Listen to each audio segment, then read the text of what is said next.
sands of Egypt, the British Eighth Army prepares for what history will record as the 7th Battle of Libya. Planning the action, General Montgomery and Air Vice Marshal Cunningham. For weeks, the British prepared with a thoroughness bred of past experience. For weeks, vast supplies and equipment have poured in from England and America. And as Britain's Eighth Army grows, is reinforced, not a supply ship reaches Rommel. So completely are Allied submarines and planes dominating the Mediterranean. Then, in the black hours before dawn, Montgomery gave the order to advance. Guns were first to blaze into action.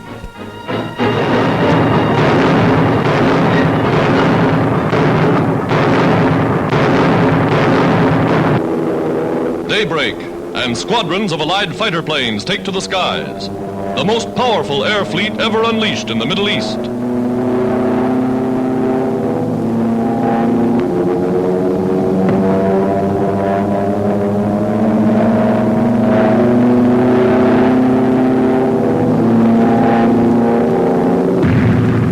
Montgomery's armored might begins to roll.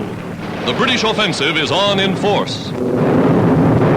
From the sky, American and RAF bombers blast the enemy across a 40-mile front, unleashing tons of high explosive on Rommel's surprised and reeling Africa Corps.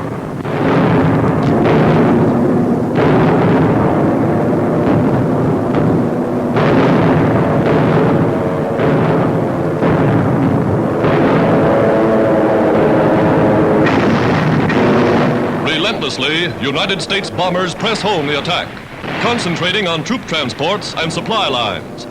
Yankee bombardiers and Britons repaying the Nazis for the strafing of helpless civilians who once fled along the choked and bleeding roads of Belgium and France.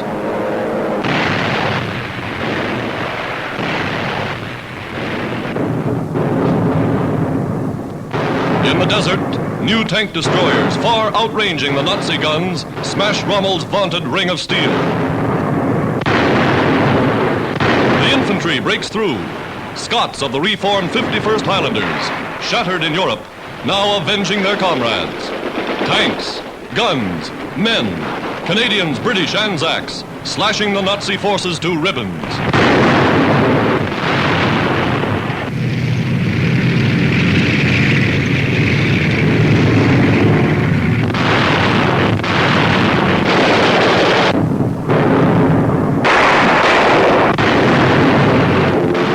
So complete is Allied air superiority that the Germans offer little resistance. Sailing above and through Nazi anti-aircraft fire, the bombers shoot down Messerschmitts that challenge their advance.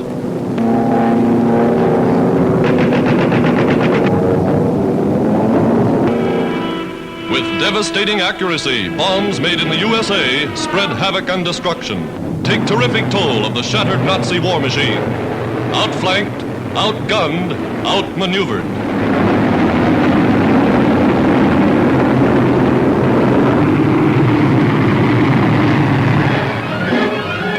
The roundup of prisoners, dazed, shell-shocked Nazis, remnants of the once proud Africa Corps, whole divisions of Italians, abandoned by their German masters, gave up, begged to be captured.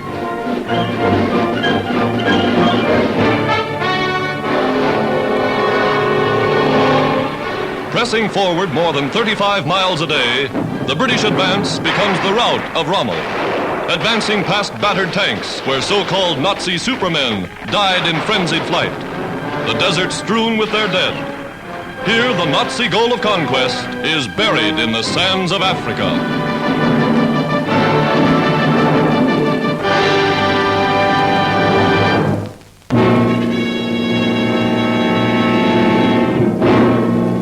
Gray dawn off the French North African port of Oran brings United Nations the best news yet. A gigantic American invasion force is landing. A second front is at hand. Scenes here at Oran are typical of successful occupations from Algiers on the Mediterranean to Casablanca on the Atlantic. Coastal guns guarding Oran and Mers el Kabir drop a few shells into the harbor. But everywhere, French resistance is hardly more than a gesture.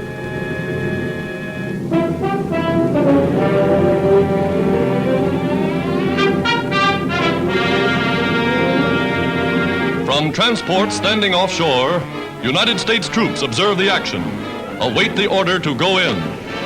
They go in armored snub-nosed assault boats, well protected from fire.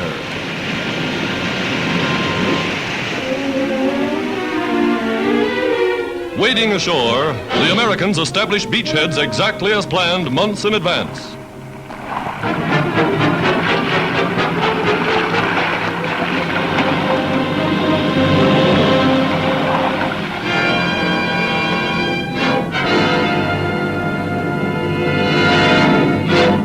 Supplies and equipment follow with a miracle of coordination and efficiency.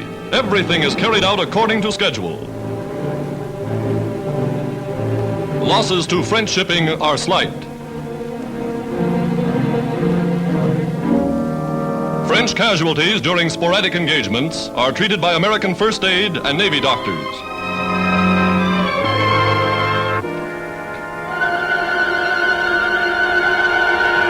The American entry into the historic city of Oran is a memorable event. For in seizing control of France's strategic North African ports, the United States is striking the first blow toward bringing about the collapse of the Axis.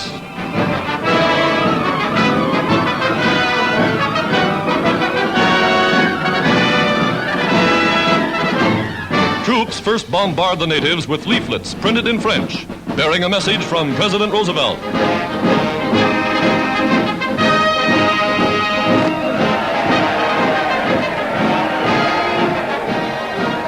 Instructed to conduct themselves courteously toward the populace, the army takes over without incident.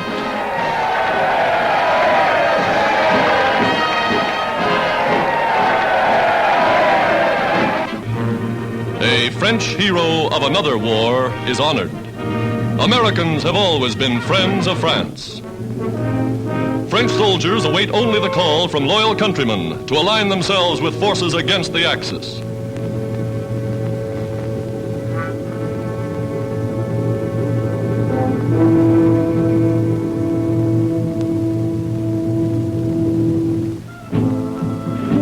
Natives of Oran look with interest upon the Americans of whom they've heard so much. Gape with wonder as a Signal Corps trooper contacts his regiment by field telegraph. First to be seized are Oran's 4 aerodromes. Paratroops took over Blida and Maison Blanche, the principal fields in Algiers. Consolidating their positions, United States mechanized units moved quickly to cut railway lines and highways, to join United States forces in the northwest with the British in Libya. For with the Axis thrown out of Africa, one prong of Hitler's pincers to strangle the Middle East is utterly destroyed. Of far greater significance, when the United Nations hold North Africa, the Axis will be open to attack from Sicily to Murmansk. African oil tanks are in Allied hands. Power plants are taken over. Railway lines are operated by experts from America. Trucks can now haul supplies overland. Down the excellent coastal highway, American infantrymen swing along on the road to Tunisia, the last Axis stronghold in Africa.